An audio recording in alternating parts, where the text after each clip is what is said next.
Entre paréntesis. Conversaciones íntimas sobre lo que nos está pasando. Si hay recuperación o no, hace una recesión técnicamente. Con Héctor Rincón. Entre paréntesis.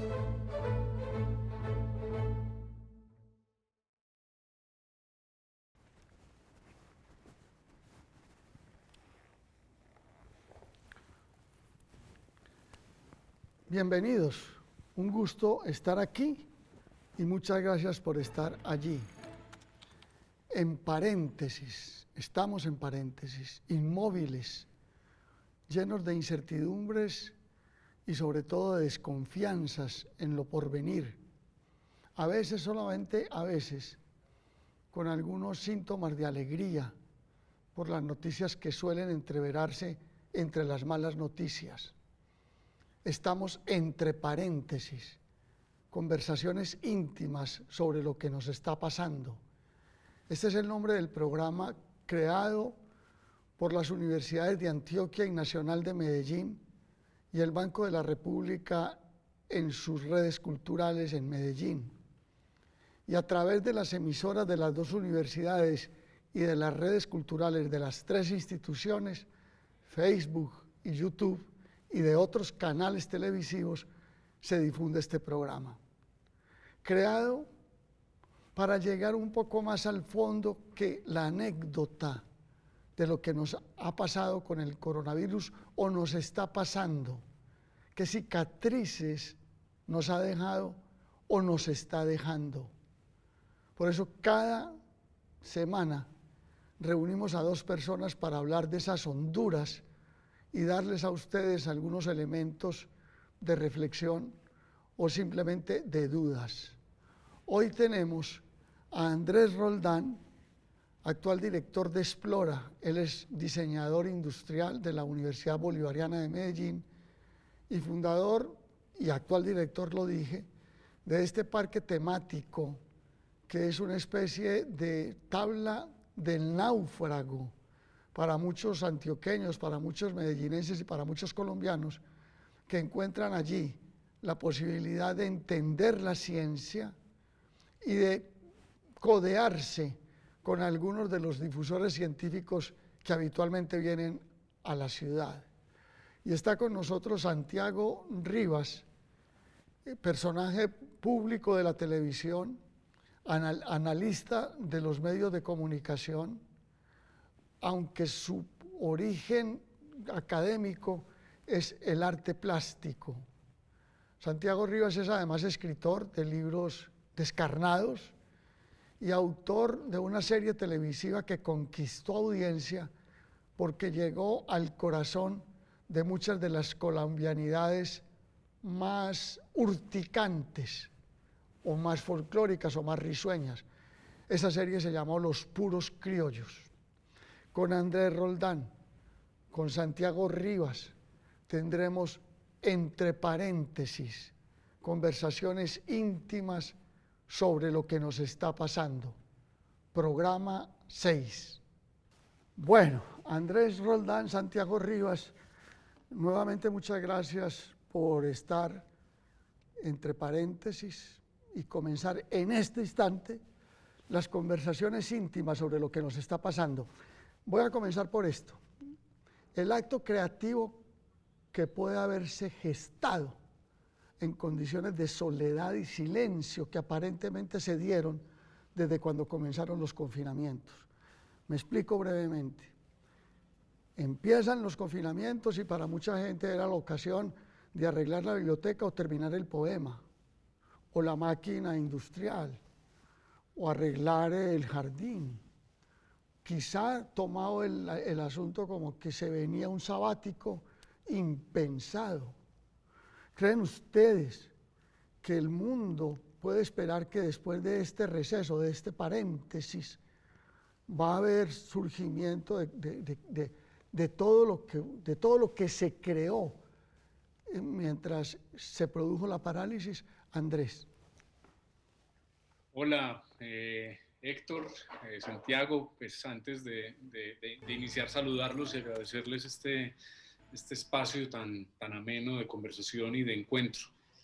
Bueno, sobre lo que preguntas, yo creo que yo no estoy seguro si es más silencioso el mundo ahora a pesar del aislamiento. Yo creo que, de hecho, oigo más y veo más e interactúo y converso más de lo que antes hablaba, que no era poco. Y de alguna manera, pues esa noción de soledad sí ha cambiado pues, de manera profunda. No podemos decir como que efectivamente estamos como ermitaños en una cueva, sino como que el tipo de interacciones en tiempo, espacio y demás se ha diversificado a lo que antes teníamos. Obvio, pues esto ha trascendido a que el entendimiento de lo que llamamos la cultura o el esparcimiento o el descubrimiento, digamos así, nuestras capacidades creativas ha cambiado también profundamente. Pues yo dirijo un museo de ciencias y puedo decir que lo que antes desplegábamos como esa actividad cultural de ser un foro de conversación y de reflexión se ha incrementado exponencialmente, pues tanto en número de personas, de participantes y de tipo de invitados. Entonces ya solo eso le muestra a uno la dimensión de cómo efectivamente de alguna forma esta situación nos ha obligado a trascender las formas de interactuar con personas, lugares y destinos de manera más eficiente. Incluso esta conversación es evidencia de ello. Sí. Eso obviamente sí motiva pues a un despliegue creativo distinto y eso lo vivimos cada tiempo, cada momento con otro tipo de maneras de compartir lo que nos gusta, de compartir lo que hacemos, de compartir lo que vivimos, ¿cierto? Obviamente también con grandes limitaciones, porque también lo que nos ha mostrado esto es que el cuerpo es necesario y el cuerpo es parte de esas interacciones sociales con las que establecemos relaciones con el mundo, con la vida, con las emociones. Obviamente, pues ese cuerpo, pues en algunos casos se ha visto más afectado que en otros. De manera particular, yo descubrí algo más de gozo en la cocina y en la culinaria, otros en la pintura, otros en la lectura o en la escucha de la música. Pero al mismo tiempo, pues el no poderlo compartir en lo presencial también ha sido pues un vacío que en cierta forma sentimos, incluso a la realidad social de tensiones y angustias que hoy vivimos. Un poco yo creo que la respuesta que encontramos es el resultado de ese encierro y de esa urgencia de poder vernos la cara, tocarnos y sentir. Entonces yo creo que sí, ha cambiado definitivamente la manera de crear, de entender, de construir cosas y también de comunicarnos, que en cierta forma se ha amplificado de una manera distinta y que nos ha obligado y nos ha llevado incluso a que ese cocinar, pintar, leer, escribir adquiera una dimensión nueva en cómo lo compartimos entre amigos, entre familiares, entre cercanos con medios completamente distintos. Para Santiago, ¿qué resultado puede haber tenido en la creación esta paréntesis que vivimos? Es que yo siento que todos los actos humanos son actos creativos, es decir, no hay nada que no lo sea, y en ese sentido podemos verificar que hay creatividad en muchos niveles de la reacción a la pandemia, es decir, desde el trapo rojo en la ventana para denotar que hay hambre, es decir, que fue una reacción colectiva y fue una reacción creativa. Yo sé que la creatividad suele relacionarse con el placer, con la creación de cosas placenteras y con el privilegio de poderse sentar en una vida contemplativa, pero la verdad es que incluso esa reacción, la idea de teñir de rojo ciertos barrios, una idea dolorosa pero llamativa, es producto de la creatividad, como lo es, por ejemplo, quien decidió cambiar la naturaleza de su restaurante para empezar a hacer domicilios, quien tuvo que solucionar problemas inmediatos, pero ya en lo que compete a creadores, pues hubo una reacción muy interesante. Mire que eh, hay muchas discusiones en curso con respecto a eso, pero la gente que definitivamente vive de la creatividad como se le entiende habitualmente, de las artes, del emprendimiento, de la innovación, tuvo que apelar a muchas formas distintas de creatividad, que fue un proceso muy que ha sido un proceso muy interesante de verificar. Por ejemplo, mucha gente pues tuvo que apelar a su mundo interior, ¿no? Para empezar a decir, bueno, listo, ok, nos encerraron acá, no podemos presentarnos como pasó en el caso de quienes hacen teatro, entonces pues empecemos más bien a buscar cómo el teatro y la esencia del teatro nos permite acercarnos a el público del teatro. Entonces empezamos a ver obras en línea, obras a través de lives en Instagram, la discusión, por supuesto, que iba a seguir a eso sobre si sí o no era eso teatro. El Teatro Petra, por ejemplo, hizo webinars falsos. Hubo una profusión de podcast en general, ya no tiene que ver con el teatro, pero en general tuvimos un ascenso en la creación de podcast gigantesco. Durante un tiempo entonces se hacía el chiste que ahora todo el mundo tenía uno. Tuvimos retos de dibujo, pero al mismo tiempo hubo picos y valles.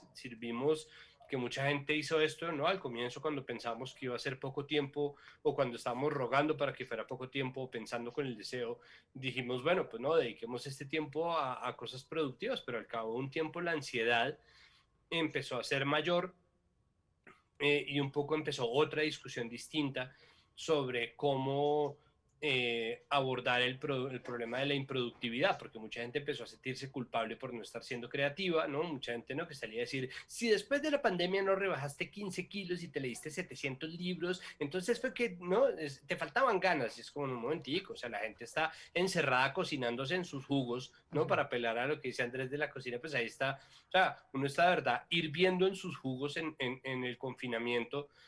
Pues hay muchas cosas de ahí que empiezan a salir. A veces son sabores dulces, a veces son sabores amargos, a veces son relaciones turbulentas, a veces son afectos inconclusos, a veces son, es decir, hay muchas cosas ahí, pero ha habido experimentos muy interesantes. Uno, por ejemplo, me lo relataba, yo tengo, perdón, me boto ahí la cuña, un espacio que estamos haciendo con Confama de entrevistas, que nos tocó reinventarnos porque era un espacio presencial que nos tocó llevar a lo virtual, que se llama Las Favoritas de.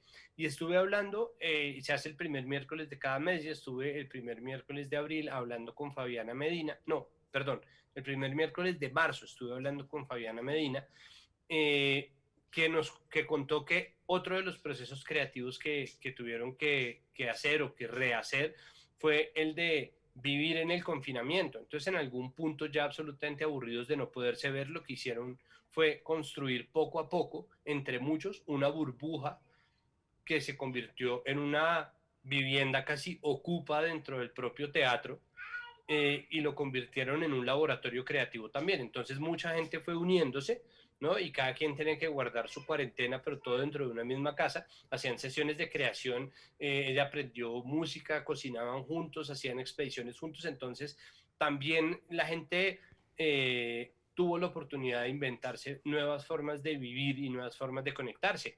Esto, de nuevo, estamos hablando de un privilegio gigantesco, ¿no? La idea de tener internet, pese a que todo nuestro público tiene internet, ¿no? Entonces, en este caso somos el 100%, pues la verdad es que la brecha de conexión todavía es muy grande en el país. La verdad es que la creatividad surge por todos lados, pero la creatividad de verdad entendida como desde el hedonismo, desde lo contemplativo, desde lo artístico, desde lo rico, que es la creatividad, y no desde la urgencia, pues es igual un privilegio.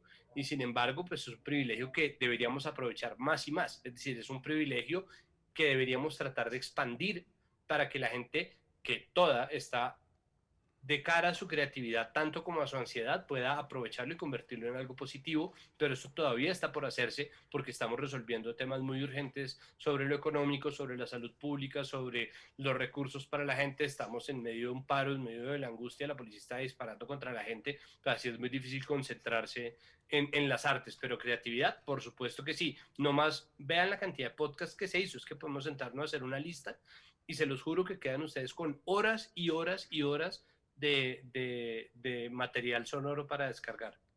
Así es. Quizá aporto un ángulo a lo que acaban de decir, y es este. Hay países en donde no hay tanto trapo rojo, a pesar de que en todos hay trapos rojos. Hay países en donde hay muy pocos.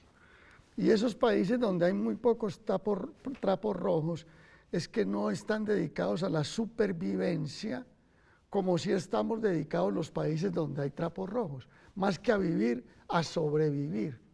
Cuando todo esto pase, probablemente los países sin tantos trapos rojos sacarán una cantidad de productos en la ciencia, en el cine, en la literatura, porque han tenido tiempo mucho más plácido, no han tenido las urgencias de la supervivencia como se ha tenido en estos países en donde hay que callejear para levantarse la vida.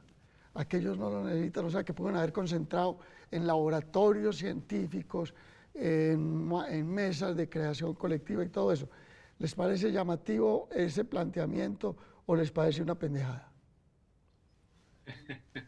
A ver, yo salto ahí, yo estoy de acuerdo con lo que dice Santiago, y es que yo creo que el hecho de crear es algo que es intrínsecamente cultural y humano, pues eso no es necesariamente de cultura exclusiva de primer mundo y de segundo mundo y de tercer mundo, sino que la expresión humana es automáticamente creativa, ¿cierto? Evidentemente hay, digámoslo así, formas de expresión que quizás tengan más capas digámoslo así, de especialización, de sofisticación, que generan en diferentes lugares, pues, producciones artísticas para la música, para el cine, para la literatura, probablemente más prolíficas que en otros lugares, ¿cierto?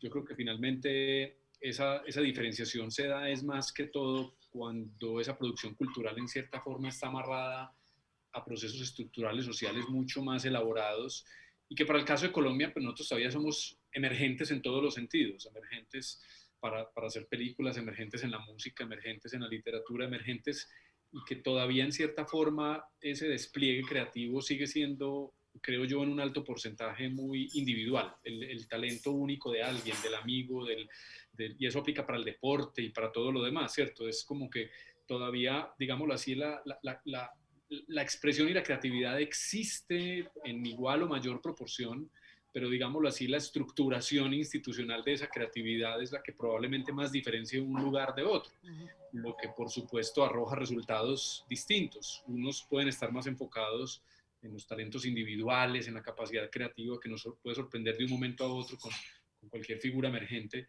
y otra cosa es en el despliegue, por ejemplo, de una industria teatral, por ejemplo, ¿cierto?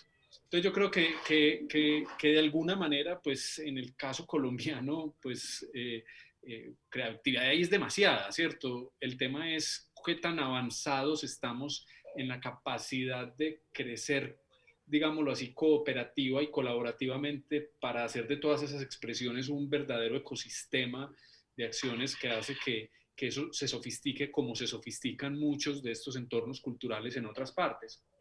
Y ahí todavía hay un trecho demasiado grande que hacer, pero no nos ocurre solamente en las industrias creativas, ocurre en la ciencia, ocurre en la tecnología, ocurre hasta en los sistemas educativos, ¿cierto? La precariedad, digámoslo así, está distribuida muy ampliamente en muchos frentes, y para donde uno mire siempre nos falta mucho. Científicos hay, artistas hay, deportistas hay, innovadores o emprendedores hay, pero digámoslo así, la consolidación de nuestros ecosistemas todavía es muy emergente y todavía necesita, digámoslo así, como raíces mucho más profundas para desarrollarse. Entonces, yo creo que en la experiencia individual, pues vamos a seguir viendo esto y vamos a crecer y vamos a desarrollarnos, pues, y vamos a ver muchas expresiones de esto, pero digámoslo así, en esa esfera institucional, empresarial, educativa, que en cierta forma conforma ecosistemas más robustos, pues todavía el país tiene unos grandes desafíos que en cierta forma derivan en una raíz, en un porcentaje idiosincrática, cultural, y otra en una de diseño, digámoslo así, de organizar sistemas, que finalmente es lo que permite avanzar o catalizar procesos con una mayor trascendencia global, si se quiere, ¿cierto? Comprendido, vamos a hacer una pausa en entre paréntesis para volver con Santiago Rivas y desde luego con Andrés Roldán a seguir teniendo estas conversaciones sobre los efectos residuales del coronavirus. Volvimos, como lo habíamos dicho, conversaciones íntimas sobre lo que nos está pasando, entre paréntesis, con Santiago Rivas y Andrés Roldán. Habíamos quedado en el consumo, perdón, en la creatividad y en la, llamémosla, la democracia de la creatividad o no. Pero quiero ir a la ciencia, porque sé que este tema puede ser un poco largo. He dicho de la ciencia, se ha escrito que la ciencia es una nueva religión, que los científicos han florecido, que es el momento en que la ciencia ha logrado incluso vencer cierto analfabetismo de los medios de comunicación y que incluso hay periodistas que ya tienen en la libreta de fuentes algún científico y saben que científico tiene tilde en la I. Eso me parece que es una ganancia para el periodismo, que ya hay, y empieza a ser una ganancia para el prototipo, porque si entrevistamos científicos hay gente que puede en un momento dado decir, es que eso se puede estudiar. En fin, ¿ustedes creen que la ciencia ha ganado un espacio lo suficientemente amplio como para que después de que salgamos de este túnel, si salimos, la ciencia siga siendo considerada como parte de nuestra vida importante? Santiago. Pues todo depende de si el nombre en su libreta es el del doctor Patarroyo. Claro, No, mentira. No, cierto, ahí terminamos, estoy de acuerdo. Pero sí. yo creo que sí, yo creo que sí, eso poco a poco, ¿no? Un comediante australiano llamado Jim Jeffries tiene una frase que me parece que aplica para todo, pero en este caso es perfecta y es, nosotros somos tan rápidos como el más lento de nosotros, ¿no? O sea, nosotros, es decir, un poco añadiendo lo que decía Andrés antes de salir a la pausa, todos los procesos son colectivos. No hay un proceso humano que no sea colectivo. E incluso la creatividad individualista o individualizada es un proceso colectivo. Si hay mucha gente que se ha bloqueado es porque se queda sin su público. El público hace parte fundamental de la obra, la retroalimentación hace parte fundamental de la obra. Si la gente muchas veces se ha sentido más triste de lo normal es porque nos hacen falta los demás. Nosotros somos animales gregarios y creo que hemos descubierto que la base o la medida única de la cultura o el bosón de Higgs de la cultura no es la idea ni es la creación, sino es la interacción. Es decir, no hay nada que se cree en el vacío y una persona sola es al comienzo, es decir, una persona sola igual tiene una interacción con su entorno. Me refiero a que nada crece en soledad porque la soledad como tal no existe. Pues más allá del barrio en Bogotá y eso. Pero digo, o sea, no existe la soledad absoluta. Y dentro de ese diálogo, lo que nosotros hacemos y debemos hacer como un colectivo es entender dos cosas. Primero, que el diálogo debe ser enriquecido y creo que ese ha sido el papel que los científicos en la conversación pública han cumplido de manera muy satisfactoria. Es decir, el hecho de que la mayoría de la gente en Twitter siga, retuitee, replique y dialogue con lo que publica Zulma Kukunubá. El hecho de que nosotros ahora confiemos un poco más en la palabra de los salubristas. El hecho de que nosotros hayamos descubierto a los salubristas y a las salubristas, a la gente que es experta en salud pública.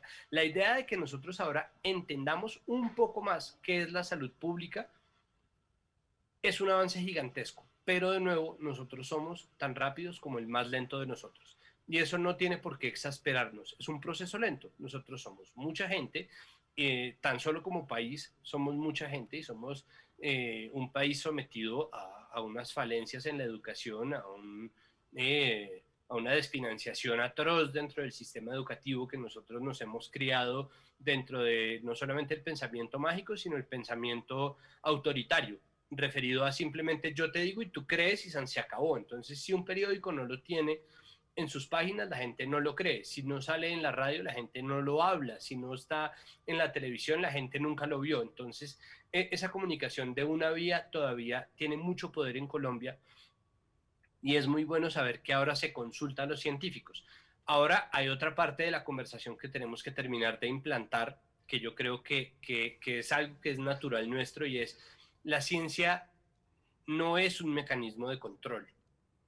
¿no? Es decir, la ciencia, así como su merced decía que era una nueva religión, la ciencia, al contrario, es la creencia cuasi absoluta en la incertidumbre. Es decir, la ciencia está buscando constantemente el cero. Si en algún momento la ciencia llegara, que no va a llegar, al punto en donde ya resolvimos todo, ¿no? Sale el señor don doctor científico y hace una rueda de prensa y dice, ciudadanos del mundo, lo siento, pero ya no tenemos más que hacer. Ya explicamos todo, desde el significado de los sueños hasta los espíritus chocarreros, hasta la llorona, los fantasmas y todo, lo explicamos todo. Entonces, aquí se acaba nuestro trabajo, ya, exacto, ya. Entonces, pues nos podemos se pueden morir acostar, todos se pueden enseguida el himno nacional y a dormir. A dormir todo el mundo, exacto. Es hora ya de acostarse, vámonos a descansar. ¿No? Quedó explicado. Entonces, como en el tiempo que nos queda como especie, podrían leerse estos tratados, ¿no? Con las explicaciones de cada cosa. Gracias por su atención y buenas noches. Yo creo que incluso ahí la mente humana crearía un nuevo sinsentido para darle un impulso más, ¿no? Entonces, ese vacío, que es impulso de la ciencia, también tiene que ser instalado en la conversación, porque hay mucha gente que dice, claro, pero es que la ciencia no tiene todas las respuestas, y es exacto, exacto. Eso es que la ciencia no tiene todas las respuestas. Lo que pasa es que la ciencia las busca. La ciencia se nutre de preguntas. La ciencia no se nutre de las respuestas que ya tiene. Las respuestas que tiene las acumula y las utiliza para responder nuevas preguntas, que es toda la diferencia con la propuesta de soluciones inmediatas. Y eso es algo que a nosotros, especialmente como país, nos cuesta mucho trabajo, y es acoger proyectos de largo plazo. Ser capaces de decir, de pronto el dióxido de cloro no es la solución. No, de pronto no hay una solución.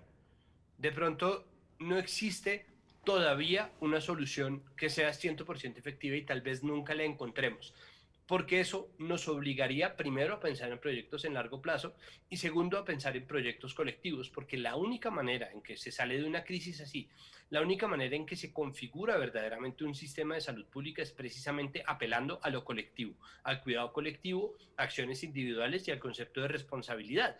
Y en eso la ciencia tiene mucho que ver, pero al mismo tiempo no es la ciencia que la gente está pensando. O sea, no es la ciencia que uno ve en las películas, ¿no? Como la probeta que estalla, el laboratorio hipertecnológico, las mediciones, la gente con electrodos aquí en la cabeza, los cascos y, ¿no? Lo que nosotros estamos acostumbrados a la ciencia, o que lo que los gringos llaman rocket science, ¿no? Un poco de gente con unos tableros llenos de ecuaciones y unas plataformas de despegue, de unos transbordadores complicadísimos. Pues no, eso no es la ciencia. La ciencia a veces nos habla de cómo nos comportamos o nos habla de la importancia de lavarse las manos, ¿no? Ha hecho mucho más por la humanidad el descubrimiento de que hay que lavarse las manos, ¿no? Y para que los médicos se laven las manos, para que la gente que trabaja en partos se lave las manos, que lo que ha hecho la carrera espacial, aunque la carrera espacial sea mucho más llamativa. Así es. Yo quiero tirar un poquito ahí del hilo. Por favor, maravilloso me parece, gracias. De lo que ha dicho Santiago, y es que bueno, Jorge Wagensberg, un antiguo amigo, ya murió, divulgador científico español, físico, tenía una frase que a mí me gusta mucho. Él decía, la historia de las creencias, incluye ahí todo el pensamiento mítico, las religiones, etcétera, es la historia de las buenas respuestas. La historia de la ciencia es la historia de las buenas preguntas. Por lo tanto, el pensamiento el de las creencias es un pensamiento que necesariamente no cambia, no muta, y el de la ciencia es un pensamiento que necesariamente tiene que cambiar y siempre muta. Entonces, ante la afirmación de si la ciencia es la nueva religión, yo diría no, ninguna religión se soportaría bajo la premisa de que las premisas cambian, porque las premisas cambian permanentemente en el pensamiento científico. Es simplemente un nivel, es una forma de entendimiento y de descubrimiento del mundo, no es un sistema de creencias. Ahora, muchas de las cosas que asumimos de la ciencia, aún nosotros, las personas en general, no conocemos exactamente todas las variables y los procesos y las circunstancias que decantaron en tal o cual conclusión. O sea, en cierta forma la ciencia nos exige digámoslo así, algo como unos golpes de fe, si se quiere. O sea, yo tengo que creer en un acumulado de conocimiento para decir lavarme las manos es importante y es bueno, y puede que yo no entienda exactamente cómo operan los virus, ni cómo el jabón reacciona ante esto, ni cómo a través de mis mucosas pasa aquello, pero estoy creyendo en cierta forma, y si se quiere ciegamente, incluso en el acumulado de conocimiento que lleva a que una práctica concreta sea esto. Entonces, el pensamiento científico en cierta forma crea un acumulado de descubrimientos que se validan sistemáticamente y que en cierta forma tratan de comprimir en la menor cantidad de soluciones la mayor cantidad de variables de incertidumbre, ¿cierto? Un conjunto, una medicina, ¿qué es? Es un ejercicio de compresión ante un espectro amplio de síntomas que tienen más o menos en común esto, hay una potencial solución a ese espectro de cosas con unos márgenes de error probablemente que solamente se van mejorando y perfeccionando en el tiempo. Entonces, de alguna manera, bajo esa premisa, pues entender que la gente se frustra muchas veces con la ciencia porque quisiera que la ciencia operara como opera la religión, por ejemplo, o las creencias, ¿cierto? Y es que los científicos ya dijeron, o es que está comprobado científicamente esto y por lo tanto la conclusión es esta. Y el problema es que cuando uno interactúa con científicos, generalmente para que un científico le diga a usted, ¿está usted absolutamente seguro de lo que está diciendo? Casi siempre un científico dice, no puedo decir con absoluta certeza, porque el mismo científico siempre está reconociendo sus márgenes de error, y eso a la mente le cuesta mucho entenderlo, a las personas le cuesta mucho entender que no hay un margen absoluto de comprensión sobre cualquier realidad, digámoslo así, descubierta, sino que hay un margen de certidumbre que se acerca que sea tendiente a entender hasta cierto punto.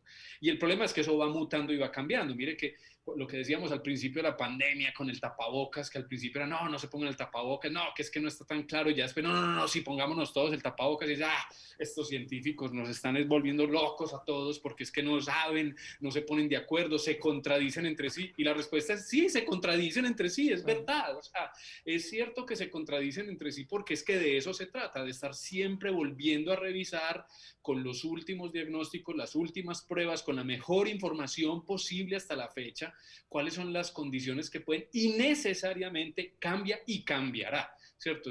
Eso, entonces, ante verdades que son variables, ¿cierto? Para la sociedad es muy difícil muchas veces ir al ritmo de ese margen de incertidumbre, porque no es capaz de decir categóricamente, como decía usted antes, los 10 mandamientos y el decálogo del buen ciudadano y cosas de esas, porque sencillamente eso va variando, digámoslo así, su nivel de resolución. Entonces, tal vez, pues, pero hay quienes han hecho concreto. Para mí, lo que ha pasado con esta pandemia, pues, perdón, o sea, es que en un año teníamos una enfermedad que ya hoy tenemos a 1/3 del planeta vacunado con la vacuna más rápidamente desarrollada en la historia de la humanidad. Es que esto es tan trascendental como yo no sé, la llegada del hombre a la luna. O sea, pues nadie se imagina, es como cuando antes habíamos llegado a un proceso tan acelerado de mitigar eso, y cuándo había sido para el conjunto de la humanidad, incluso si usted cree o no en tal o cual sistema de referencias de creencias. Fíjense lo que ha sido capaz de hacer la ciencia nosotros en cierta forma, a través de una información construida a lo largo de múltiples investigaciones, llevarnos a todos a que confinarnos es razonablemente bueno, a que lavarnos las manos es bueno, y que esto es definitivamente un triunfo de la ciencia. Entonces yo sí creo que la ciencia ha ganado una proporción importante en esto que ha significado el COVID, en el sentido en que, aún no entendiendo todos los mecanismos que operan, un porcentaje importante de la población se ha volcado en el experimento social científico más grande que hemos experimentado nunca antes. O sea, nunca antes nosotros directamente habíamos participado de manera directa en un experimento colectivo que nos llevó a hacer esto, y que en tan poco tiempo arrojó resultados, con todas las falencias que eso pueda suponer en el tiempo. Pues ahí yo quisiera intervenir ahí porque me llama mucho la atención esto que dice Andrés, y me gustaría añadir simplemente que ahora la ciencia, bueno, es decir, todo es político, pero ahora está perfectamente claro hasta qué punto la ciencia también hace aportes en términos de nuestra vida política. Y me refiero a dos conceptos básicos. El primero es que la ciencia es un aprendizaje constante, ¿no? La ciencia habla sobre fundamentos o crea fundamentos constantemente, lo que permitió, por ejemplo, que tras al menos una década de experimentación con ARN mensajero, la creación de vacunas de ARN mensajero, como la de Moderna y la de Pfizer, fuera mucho más rápida. Es decir, no, uno siente que la ciencia, como uno no los ve o como uno no los veía, uno sintió que los científicos se sacaron de la manga algo y por eso la gente dice, pero un momento, ¿esto no es acaso una conspiración de Bill Gates? ¿No? Pero la verdad es que la ciencia lleva trabajando en eso un montón de tiempo y lleva trabajando en el ARN mensajero y hay facultades dedicadas a la epidemiología, existe una universidad que observa epidemiológicamente. Es más, justo antes de que empezara esta pandemia, la epidemiología estaba tratando dos problemas fundamentales desde la epidemiología que todavía deberíamos estar observando, como lo es la obesidad en países que tienen una relación muy dañina con sus alimentos ultraprocesados, que tiene un carácter sumamente político. Recuerden ustedes que va a entrar a debate una vez más el impuesto a las bebidas azucaradas y la ley de etiquetado frontal. Y la epidemiología estaba también empezando, no, ya llevaba un buen tiempo revisando la depresión como una epidemia que se recrudeció con la llegada de la pandemia de la COVID-19. Lo que pasa es que las pandemias virales o las epidemias virales pues tienen un sentido de urgencia, sobre todo cuando no hay respuesta inmune, ¿no? Entonces tienden a aplazar conversaciones sumamente importantes como la conversación sobre la depresión. Pero además hay un concepto de la ciencia que a mí me parece que en estos tiempos de desinformación es sumamente importante. Y Andrés habla sobre los actos de fe que hay que hacer, ¿no? Uno tiene un cúmulo de información, pero no tiene la prueba absoluta ni el hilo completo, ¿no? Como pasa con la evolución, ¿no? Pero ¿por qué faltan eslabones? Y es como, pues porque llevamos aquí, ¿no? Cientos de miles de años, millones de años evolucionando, cuestionablemente, pues, porque cada elección tendemos a negarnos esa idea, ¿no? Darwin se revuelca en su tumba cada vez que nos ve elegir dirigentes, pero igual tenemos un concepto que juega muy a favor de la ciencia y es la idea de la elegancia. Y recordar obviamente que yo soy un estudiante de artes plásticas y periodista, yo no trabajo en ciencias, pero gracias a eso, ese solo concepto de la elegancia, que consiste en que una teoría tiende a ser más probable o que se puede probar cierta en la medida en que requiera de menos suposiciones. Entonces lo que hace la ciencia pues es tratar de reducir la cantidad de actos de fe que una persona tiene que hacer para probar algo y le da elegancia a teorías. ¿Esto por qué nos sirve en nuestra vida diaria? Pues porque nosotros estamos plagados de teorías de conspiración. Nosotros estamos plagados de información, ¿no? Contenidos que nosotros vemos, videos que nosotros creemos que vemos y creemos que porque vemos entonces son verdad, pero que traen consigo muchas trampas, que muchos son fabricados, que muchos son descontextualizados, que muchos son reeditados, que muchos son traídos de otros tiempos, que muchos son recreados, que son sacados de otros países. Es decir, nosotros estamos sometidos a información falsa constantemente y esa información falsa ha terminado por reconcentrar e impulsar teorías de conspiración absolutamente demenciales sobre el mundo. Y el país, uno de los países que más invierte en ciencia en el mundo, que es Estados Unidos, tiene en este momento una plaga, es casi una epidemia de desinformación que dio vida a la teoría de conspiración de QAnon. ¿Cómo descubrir que una teoría de conspiración es una teoría de conspiración y no una realidad? Pues a través precisamente de ese principio. Cuando uno tiene que hacer 700 suposiciones, no es como, suponte que Tom Hanks es un pederasta satánico, suponte que está aliado con todo el Partido Demócrata, suponte además, ¿no? Y que hace el doble pliegue porque dice, el hecho de que tú no lo veas es la prueba de que no quieren que lo veas. Y es como, bueno, ¿no? Si uno cede a eso, si uno cede exactamente a esas piezas de información y no lo revisa a la luz, no de la ciencia, porque no es como que la ciencia tenga algo que decir con respecto a QAnon. La respuesta es no. La respuesta del método es no. ¿Por qué? Porque hay que hacer demasiadas suposiciones. Cada vez que uno tiene que hacer demasiadas suposiciones, que uno tiene que suponer que hay la ciencia para meter un chip diminuto que quepa por una jeringa y se lo metan en la sangre, ¿no? ¿no? Cuando no han sido capaces de curar el resfriado común, ¿no? Cuando no han sido, ¿no? Es decir, cuando uno cree eso, es el momento en el que uno debe preguntarse, pucha, ¿será que esto es elegante? Entonces la ciencia también ha empezado a aportar a la política. La ciencia ha empezado o tendría que estar aportando más al diálogo público acerca de las medidas que se toman, de la manera en que se cuida a la gente, de la manera en que se observa y sobre todo de la manera en que nosotros individualmente nos hacemos responsables por la información que consumimos y cómo la consumimos. Bueno, Andrés y Santiago, yo hace rato no hablo y estoy contentísimo de que hayan sido ustedes los que se hubieran profundizado a la ciencia como lo han hecho, de verdad, maravilloso todo lo que han dicho. Tenemos que ir a una pausa muy breve y volvemos.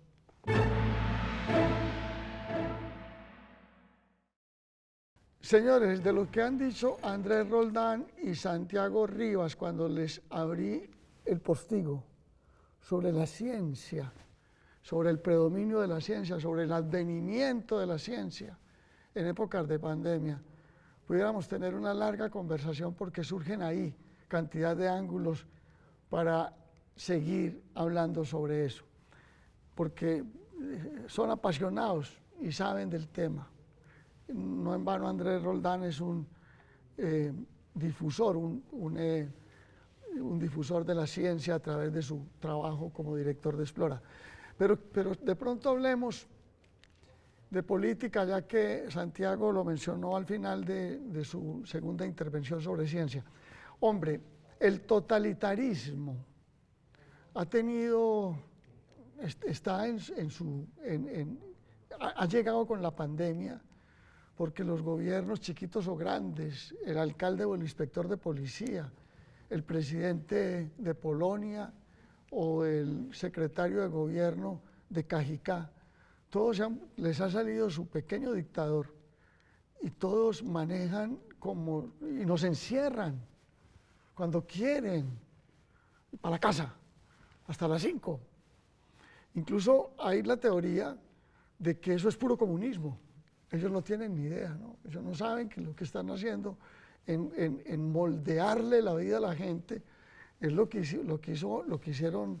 Todavía hay gente incluso que piensa que eso que están haciendo pertenece al manifiesto comunista. ¿Ustedes creen que estamos viviendo una época de totalitarismo camuflado? Que la política se va a volver y no va a bajarse de tener unos gobernantes generalmente ineptos, mandando a las malas porque la gente le tiene miedo a que de pronto se contamine o cualquier cosa se inventarán para prevalecer el miedo. Andrés, ¿qué opinas tú? A ver, yo creo que lo que adviertes es un problema real, digámoslo así, pues como de la política, la emergencia, digámoslo así, de nuevos mesías que van más o menos dictando mandamientos a diestra y siniestra y que en esta urgencia de un mundo que parece fuera de control, la noción de que alguien está a cargo resulta ser muy efectiva. Pues la idea de que alguien está decidiendo y que por fin se están tomando cartas en el asunto sobre cosas que no controlamos o que no podemos, pues resulta un territorio fértil para toda forma de autoritarismo que en cierta forma lo que quiere es transmitir eso, la idea de que tenemos los problemas bajo control, de que efectivamente dominamos esta situación y de que ya es posible, digámoslo así, y solamente bajo el yugo en cierta forma de esa obediencia ciega es posible pues como un mundo mejor. Pero de todas formas, aun cuando haya una cierta proliferación de eso, tampoco se puede decir que la tarea sea tan fácil visto desde el otro punto de vista. El hecho en el cual podemos cada vez más contrastar más la información de una manera más libre, más transparente, más fluida por el intercambio de redes y de todo lo que nos permite, digámoslo así, la intercomunicación que hoy tenemos, pues hace más difícil que aparezcan nuevas Coreas del Norte diciendo, pues soy un hijo enviado de la gran revolución para cambiar el mundo y resolverlo todo. O sea, ya es más difícil también, en cierta forma, mantener instalada una idea de control y poder absoluto en un mundo que es boyante de información, tanto buena como mala, como cuestionable, y eso obliga automáticamente también a revisar qué tanto del ruido de la diatriba política termina siendo tan efectivo en la práctica. Pues ya miren que en el caso pues de Estados Unidos, donde un presidente como Trump pues en cierta forma se hizo a sí mismo a punta de un huir hacia adelante en perpetuos bulos y mentiras. El Washington Post hablaba como de más de 50.000 mentiras en el periodo de gobierno y se las contabilizaron todas, ¿cierto? También hay un importante bloque de la sociedad diciendo, si ven, se los dije, es mentira, ya sé que está mintiendo porque, ¿cierto? Ya empieza a armarse de herramientas para no leer a primera vista lo que en cierta forma esa actitud denota. Entonces, tampoco me gustaría decir como que es tan fácil decir, llegó un mundo en cierta forma en donde la distopia pues se disparó y ya quedamos a merced de toda suerte de tiranos, sino que también tenemos un mundo que cada vez se le exige más y que descubre también por sus medios a cuestionar esas verdades. O sea, finalmente lo que se pone en entredicho en lo que tú estás declarando es incluso la noción de realidad. Es que ya el problema no es vamos a tramitar nuestras diferencias, no, es que el problema es que nuestras diferencias parten de un principio de realidad en donde tu realidad ni siquiera tiene nada en común con mi realidad, ¿cierto? Y eso obviamente ya planteas un problema ni siquiera dialéctico o medio socrático para encontrar soluciones a los problemas, sino por el contrario es como no hay caso, o sea, no entra porque pues hay un espectro de la población que piensa que efectivamente la Tierra es plana y que efectivamente nos inocularon los microchips para controlar a través del 5G cualquier cantidad de cosas, ¿cierto? Y eso, infortunadamente, pues tiende también a crecer y a multiplicarse. Entonces, para mí no hay una única respuesta, pues creo que todo lo que he dicho, lo que quiero declarar es que ni es tan fácil como que efectivamente lleguemos a esa noción automática de una especie de proliferación de autocracias, pues porque entonces los medios son así de poderosos, porque también está la otra cara de la moneda y es que no es tan fácil, y no es tan fácil sostener una mentira en este mundo demasiado consistentemente, pues hasta la eternidad, más en sistemas democráticos que mal, imperfectos. Decía Churchill, la democracia es el peor sistema de gobierno que existe, pero es el único que tenemos realmente, el que más o menos funciona, ¿cierto? Sí. Y eso aplica igual para las relaciones pues como sociales. Entonces también es cierto que se están fortaleciendo en cierta forma también, como decíamos hace un rato, parte de esas competencias de pensamiento crítico, no necesariamente absolutamente científico, pero sí de mirar con sospecha y de mirar entre líneas lo que en cierta forma se dibuja en un espectro tan ruidoso como las redes sociales o estos gestos, digámoslo así, pues de autocracia o de microautocracias que en cierta forma son también efímeras dentro de un espectro de tiempo social mucho más grande. Santiago, ¿cuál es la visión tuya sobre totalitarismo, democracia digital?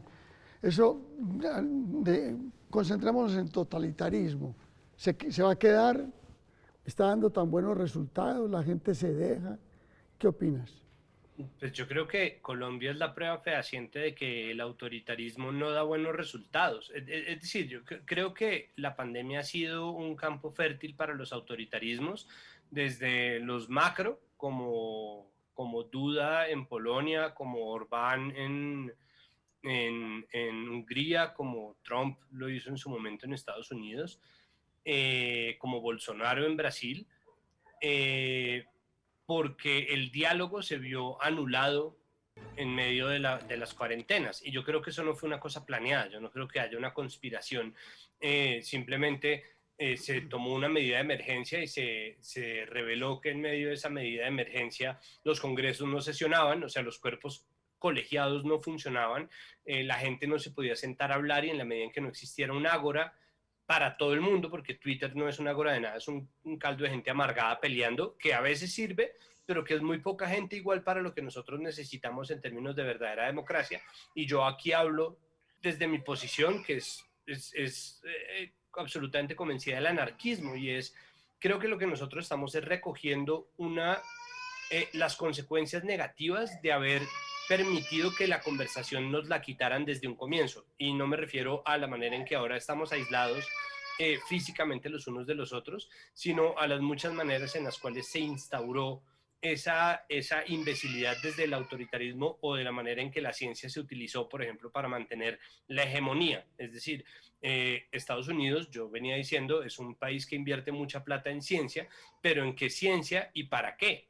¿No? Si es una ciencia privatizada, puesta al servicio de las farmacéuticas, si es una ciencia que se vuelca casi completamente en una carrera armamentista que posteriormente se convierte en una carrera espacial, eso no es ciencia para la gente, eso no es un mecanismo democrático de divulgación del conocimiento, eso no es una conversación pública, son laboratorios cerrados y son corporaciones cerradas como hace Apple, por ejemplo, que cierra sus fronteras completamente para que nadie vea cuál es el puñetero teléfono que van a sacar, porque es que a ellos les interesa es un negocio. Cuando la ciencia no funge o no cumple ningún papel dentro de la conversación pública, es muy difícil pensar que realmente exista una sociedad del conocimiento, una sociedad que esté en constante diálogo, y eso es un caldo de cultivo perfecto para las conspiraciones, para el brutismo, para la imbecilidad y, por supuesto, para el autoritarismo. En la medida en que nosotros tuviéramos gobiernos que creyeran más en la gestión colectiva y no en la gestión segmentada como pasa en Estados Unidos, porque todo en Estados Unidos está, y en Colombia también, conectado con un problema de racismo estructural, de sexismo estructural y de discriminaciones que lo que hacen es mantener negocios, porque la base o la raíz de todo es dónde está la plata, ¿no? El racismo en Colombia mantiene una inequidad muy provechosa para unos pocos en términos de la tenencia de la tierra. El despojo, el desplazamiento, la masacre son mecanismos que al final de cuentas son económicos. Y la ciencia también tiene consecuencias económicas. Entonces, la razón por la cual ha resultado tan fértil para el surgimiento de totalitarismos y autoritarismos es precisamente porque nosotros estamos aún más lejos los unos de los otros y no estamos pudiendo dialogar. Pero ¿qué consecuencias tiene eso? Eso no es sostenible ni siquiera a mediano plazo. Después de un año y pico de pandemia en que nos tenían encerrados y no nos dieron las herramientas para gestionar ese encierro, las herramientas para estar bien, ni siquiera las herramientas para poder cumplir con el encierro, nuestro primer encuentro de todos contra todos resulta siendo verguero en el que nos encontramos. Es decir, salir a las marchas con una asistencia mayor a las del paro del 21 de noviembre en medio de una pandemia, que si no lo hubiera sería mucho mayor, que es respondido no con diálogo, no con los brazos abiertos a un derecho constitucional como es la protesta por parte del gobierno nacional, sino con represión, con infiltración y con gente que está tratando de hacer mella en un movimiento que igual va a seguir existiendo porque la gente va a seguir inconforme, porque la gente va a seguir hablando. En vez de apostarle a una solución, se apuesta a la represión. ¿Ha funcionado? No ha funcionado. Si eso funcionara, al día estaría solucionado el problema. Como no funciona, vamos 5, 6, 7, cuente cuántos días, o sea, en este momento que estamos haciendo esto, y vamos a seguir en eso, porque la respuesta de no dialogar acaba completamente con las posibilidades políticas de un pueblo. Y eso se desgasta. Bolsonaro está siendo investigado en Brasil por mucho poder que tenga. Trump está siendo sujeto ahorita de todo tipo de investigaciones, no ya políticas, no ya impeachment, sino por parte del FBI, por parte de la CIA y por parte de los distintos estados y las policías federales que están verificando las actuaciones criminales que él hizo en nombre del poder. El poder no dura, o sea, el poder no dura tanto. Y los países que mejor gestionaron la pandemia fueron los países que adoptaron sistemas mucho más horizontales y mucho más líquidos, y que curiosamente eran gobernados por mujeres, ¿no? El caso tipo, absolutamente, es de Nueva Zelanda, pero Nueva Zelanda no fue un prodigio de la gestión inmediata de Jacinda Ardern, sino una construcción social que venía de mucho tiempo antes. Después de la independencia del Imperio Británico, Nueva Zelanda tuvo que gestionar un racismo estructural muy serio con el pueblo maorí, tuvo que hacer las paces entre sí y tuvo que construir una sociedad en donde la gente siente confianza o sea, los unos con los otros, pero además entre sus instituciones y ellos. Razón por la cual no hay que imponerles un encierro, sino decirles, tenemos que encerrarnos. Y la gente se encierra porque confía en que eso hace parte de la solución. En el momento en que un gobierno tiene que obligarnos, que finalmente no puede, porque el gobierno no puede ponerle a uno un brazalete ni le puede disparar si uno sale de su casa. Si el gobierno impone una cuarentena y uno sale, el gobierno no tiene nada que hacer. El gobierno puede sugerirle, pedirle, le puede poner una multa, pero habrá quien diga, pues yo te pago la multa y salgo. ¿Y qué vas a hacer? ¿No? Entonces el autoritarismo tiene apenas ciertos alcances, mientras que el diálogo penetra todas las ranuras. Entonces, los países que tuvieron el buen sentido de gobernar de una manera mucho más líquida, de ponerse al servicio de la gente, de utilizar al Estado para lo que sirve, cuando sirve, si sirviera para algo, que es servir a las personas y garantizar sus derechos, pues son capaces de planear estrategias, incluso con cuarentenas, con encierros y con restricciones, mucho mejor planeadas, simplemente porque la gente, cuando sus gobernantes hablan, responde, ok, yo le creo. Puede que no estemos de acuerdo, puede que esto no me guste, pero yo le creo. Y eso, en mayor o menor medida, es lo que nosotros vimos alrededor del mapa. Y eso se construye, eso es algo que se construye. Los grandes problemas que nosotros tenemos venían desde antes de la pandemia. Y la pandemia lo único que hizo fue recrudecerlos y volverlos más urgentes. Entonces, los países que se han construido sobre la inequidad son países que por mucha plata que inviertan en ciencia resultan siendo acientíficos. Si uno gobierna y se empecina en gobernar solamente para un sector de su población, como hizo Estados Unidos con los blancos, si uno gobierna para despojar de sus tierras a la población afro, si uno gobierna para despojar de sus tierras a la población migrante, si uno gobierna para despojar de su agencia política y sus tierras a los nativos americanos, y construye un sistema en donde solamente unas élites tienen acceso a la ciencia y los otros no necesitan de eso porque están amparados por un privilegio de raza, mientras que los otros no tienen oportunidades de acceder ni a una ni a otra, lo que están cocinando es una bomba de tiempo en donde al final la gente, por cuenta de lo que los científicos hicieron con la población negra, desconfía de la ciencia, o en un punto en donde la única estructura cohesionante de poder es la iglesia evangélica, mucha de la cual promueve el pensamiento científico, razón por la cual tanto la población afro desconfía de las vacunas como la población blanca en población rural lo hace, porque es que de cuándo acá esto, si todo, ¿no? Y la idea de generar esas segmentaciones, que es muy útil a la hora de mantener el poder, que es lo que hizo Trump, ¿no? Como, ¿no? Generar fronteras entre las costas y el interior, generar fronteras entre el norte y el sur, generar fronteras entre los republicanos y los demócratas, generar fronteras entre las élites intelectuales y los trabajadores, generar fronteras. Esas divisiones son buenísimas para mantener el poder, pero no son buenísimas para gestionar el poder, porque en el momento en que uno tiene que implementar alguna estrategia que le salve la vida a la gente, se hace mucho más difícil. Como nosotros no solemos pensar en esa urgencia, sino en una urgencia mucho más mezquina, mucho más pequeña, que es la de mantenernos montados en el tigre del poder, mantener a la gente en este gobierno, aprovechar este contratico minero, esta concesión de tierras, este monocultivito de palma, se nos olvida que nosotros mismos, si estamos en el poder, igual nos vamos a morir e igual vamos a salir de ahí, y que lo que nos va a quedar es un país completamente desintegrado, que es lo que nosotros en este momento en Colombia estamos viendo, un país desintegrado por la forma en que se construyó el poder y se le creó un foso alrededor para que la gente no pudiera atravesarlo.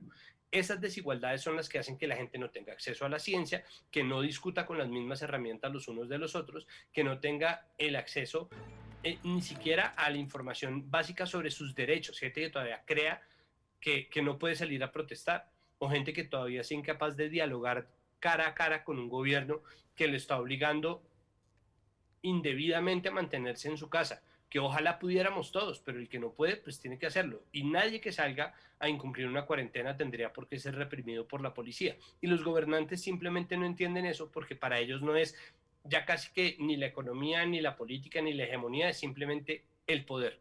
Y esa gestión, esa relación que nosotros tenemos con la autoridad está permeando todo. Lo vemos en las portadas de los periódicos, lo vemos en los editoriales de la radio, lo vemos en los programas de televisión, lo vemos en las redes sociales, lo vemos en las medidas de salud pública, en las reformas a la salud que están pasando en este momento, el 010, en la reforma tributaria tal como se diseña, en la respuesta de la gente. Ahí está. Es decir, esa misma desintegración es la que se ha recrudecido con la pandemia.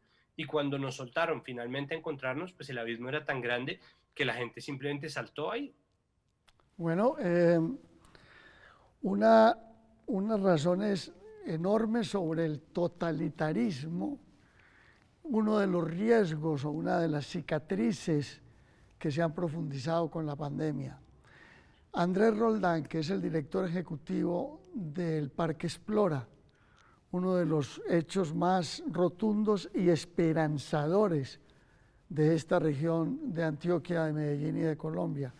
Santiago Rivas, que es un creador, fueron las dos personas que estuvieron hoy con nosotros aquí en las conversaciones íntimas sobre lo que nos está pasando.